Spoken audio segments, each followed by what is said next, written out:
ইউনূস সাহেব, অর্থনীতি আর রাজনীতি এক জিনিস না। অর্থনীতিতে 2 আর 2 4 হয়, রাজনীতিতে 2 আর 2 22 হয়। ইউনূস সাহেব, কোন দলকে ক্ষমতায় আনার জন্য নির্বাচনকে কোনোভাবে বিলম্বিত করা যাবে না। সরকার নামানো আর সরকার চালানো এক কথা না। তোমরা হয়তো 10 বলে 20 রান করেছো, কিন্তু 180 রান বাংলাদেশের মানুষ করেছে 17 বছর। শেখ হাসিনা বা আওয়ামী লীগ সরকারের কিন্তু 17 বছরে মাথা খারাপ হয়ে গেছে। তোমাদের মাথা খারাপ হতে 17 মিনিট সময় লাগবে না ভাই।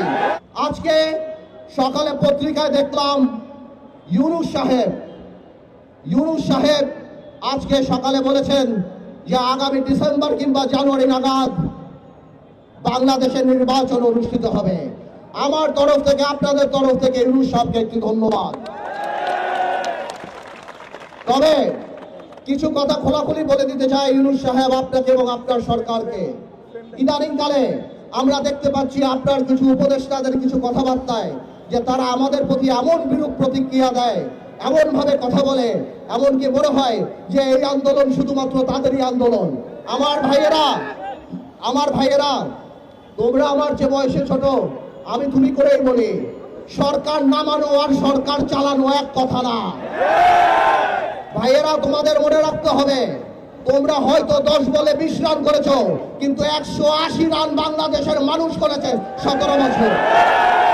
তোমাদের এই অশ্রদ্ধা, তোমাদের এই কথা বলার ধরন দেখে আমাদের মনে হয় যে তোমাদের মধ্যে ইচ্ছা, আশা, আকাঙ্ক্ষা জেগেছে যে তোমরা নির্বাচনে করে এই সরকারে থাকবা। আমার কোনো অসুবিধা নাই, তোমরা দল করো, তোমরা নির্বাচন করো, কিন্তু কোন দলকে ক্ষমতায় আনার জন্য নির্বাচনকে কোনোভাবে বিলম্বিত করা যাবে না।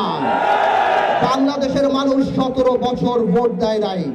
আমরা জনগণের কথা বলি, তোমরা যদি কোনোভাবেও এই সরকারকে প্রভাবিত করার চেষ্টা করো নির্বাচন বিলম্বিত করার জন্য, তাহলে মনে রাখতে হবে যে তোমরা সাধারণ মানুষের বিরুদ্ধে অবস্থান করছো।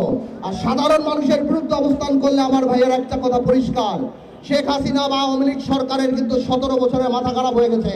তোমাদের মাথা খারাপ হতে 17 মিনিট সময় লাগবে না ভাই। আমরা উন্নয়নমুখী, আমরা সংস্কারমুখী একটা নির্বাচন চাই, যে নির্বাচনমুখী একটা সংস্কার চাই, যাতে করে মানুষ তার ভোট দিয়ে যেতে পারে। আমরা 17 বছর আওয়ামী দুঃশাসনের কথা ভুলি নাই। আমাদের এখনো মনে পড়ে 3টা ভোট কিভাবে তারা মানুষের গলায় পাড়া দিয়ে গণতন্ত্রকে হত্যা করে তারা সেখানে জেগে বসেছিল। ভাইয়েরা আমার, আরেকটা কথা না বললেই না, এই সরকার যেহেতু আজকের বক্তব্যের পর দৃশ্যমান বা প্রতীয়মান যে এই সরকার হয়তো আরো 1 বছর থাকবে, সরকারকে আমরা অনুরোধ করব, আপনারা সাধারণ মানুষের কথা চিন্তা করেন। ইউনূস সাহেব, অর্থনীতি আর রাজনীতি এক জিনিস না। অর্থনীতিতে 2 আর 2 4 হয়, রাজনীতিতে 2 আর 2 22 হয়। ইউনূস সাহেব, আপনি আপনার উপদেশটা একবার বাজারে যেয়ে দেখেন, সাধারণ মানুষের না বিশ্বাস উঠে গিয়েছে। জিনিসপত্রের যে দাম, মানুষ বাবা সন্তানদের সাথে ভাত খেতে লজ্জা পায়, বাজারে গেলে মানুষ লজ্জা পায়। ইউনূস সাহেব, আমি বারবার বলেছিলাম আপনাকে জনসম্পৃক্ত কিছু উপদেষ্টা রাখুন। আজকে এখানে যারা বসা, কেউ বাণিজ্য মন্ত্রীর নামও বলতে পারে না। ইউনূস সাহেব, এভাবে করে আপনি হয়তো থাকতে পারেন, কিন্তু আপনার কিন্তু মানুষের কিন্তু ক্ষোভ আপনার উপরে বেড়ে যাবে। আজকে ব্যবসায়ীদের সাথে কথা বলেন, ব্যবসায়ীরা গোপনে আমাদেরকে বলে তাদের অবস্থা এত খারাপ, তাদের ব্যবসা বাণিজ্য হচ্ছে না।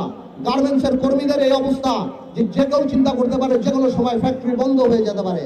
আপনি ব্যবসায়ীদের সাথে বসেন।